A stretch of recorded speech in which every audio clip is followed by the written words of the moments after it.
يا ربي بالمصطفى بلغ مقاصدنا واغفر لنا ما مضى يا واسع الكرم مولاي صل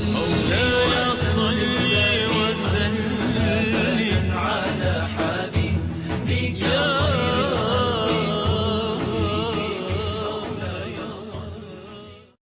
Kenapa perlu tahsin bacaan Al-Fatihah?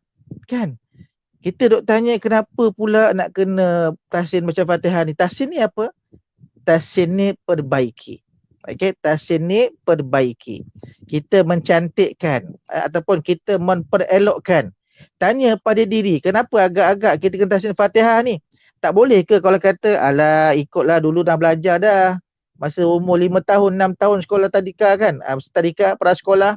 Sekolah rendah pun dah belajar dah. Ini masuk sekolah menengah pun nak belajar lagi. Kenapa agak-agak ni kan? Kenapa? Kenapa perlu tahsin bacaan Al-Fatihah? Pastinya jawapannya di sini. Okey, yang pertama, tak lain dan tak bukan. Kita bukan terpaksa, kita kena menerima hakikat bahawa Al-Fatihah merupakan rukun solat. Merupakan salah satu daripada rukun solat. Rukun apa? Rukun qauli. Rukun yang melibatkan percakapan kita, yang perlu kita membaca. Bahkan dalam mazhab Asy-Syafi'i, kita dituntut untuk melafazkan mulut ni, sekurang-kurangnya telinga kita mendengar. Kalau kata kita baca dalam hati, tak sah solat kita. Kan? Bahkan baginda Nabi SAW bersabda, la solata liman lam yaqra bi fatihatil kitab. Tidak sah. Ya, la solata. Tidak dikira solat.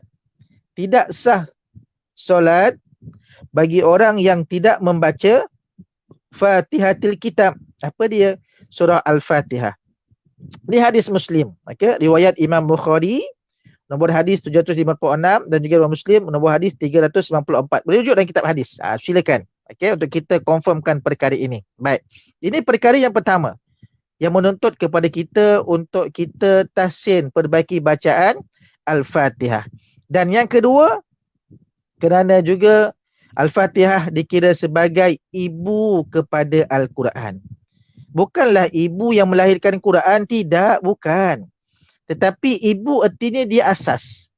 Asas ataupun induk kepada surah-surah dalam Al-Quran. Al-Quran ada 114 surah. Okey. Mana tolak daripada satu Al-Fatihah 113. 113 itu terangkum segala-galanya berada dalam surah Al-Fatihah. Sebab itu bila mana kita mengetahui apabila wahyu yang pertama diturunkan, apa dia? Surah Al-Alaq. Iqra bismi rabbikal ladzi khalaq. Itu surah apa? Ayat yang pertama turun kan? Tetapi dalam Al-Quran kita buka, Al-Fatihah diletakkan di awal-awal sekali. Al-Fatihah artinya pembuka. Pembuka kepada kitab Al-Quranul Karim. Jadi pastilah Al-Fatihah merupakan ibu kepada Al-Quran. Terangkum di dalamnya pengertian 113 surah.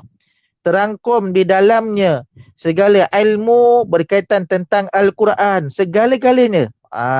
Kan? Jadi itu kita kena ingat. Jadi kita kena belajar sungguh-sungguh. Bahkan Nabi bersabda, dalam riwayat Imam Bukhari, nombor hadis 4427. Okey, apa kata Nabi?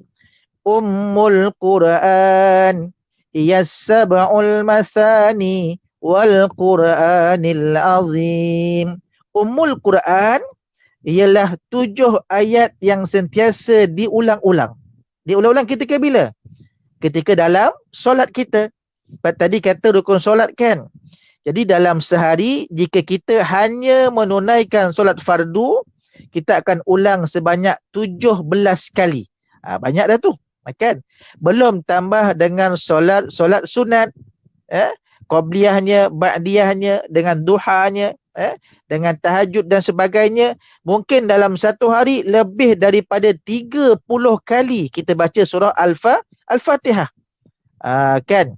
Jadi kalau katalah terdapat kecacatan dalam bacaan kita, Allahu Akbar, alangkah rugi kita, kan?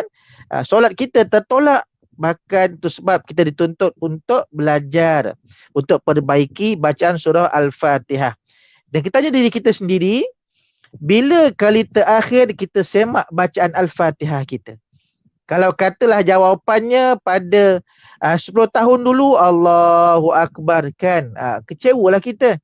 Kalau kata baru semalam ataupun baru awal tahun, okey lagilah. Kalau kata 2 tahun pun okey lagilah. Tapi kalau kata dah lebih daripada 3 tahun, lebih daripada 5 tahun, kita tak perbaiki bacaan Fatihah, agak mengecewakan sedikit. Kenapa perlu baiki selalu? Kita pun kadang-kadang kita makan, kita akan nak rasa makanan yang sedap, kan? Kalau ibu kita masak, dia akan cuba juga resipi-resipi baru untuk datangkan kelainan, menambahkan kesedapan rasa kita. Apatah lagi bacaan Al-Quran. Kalau hanya kita berpada dengan bacaan yang telah belajar dalam tempoh 3 tahun, 5 tahun dahulu, agak menyedihkan.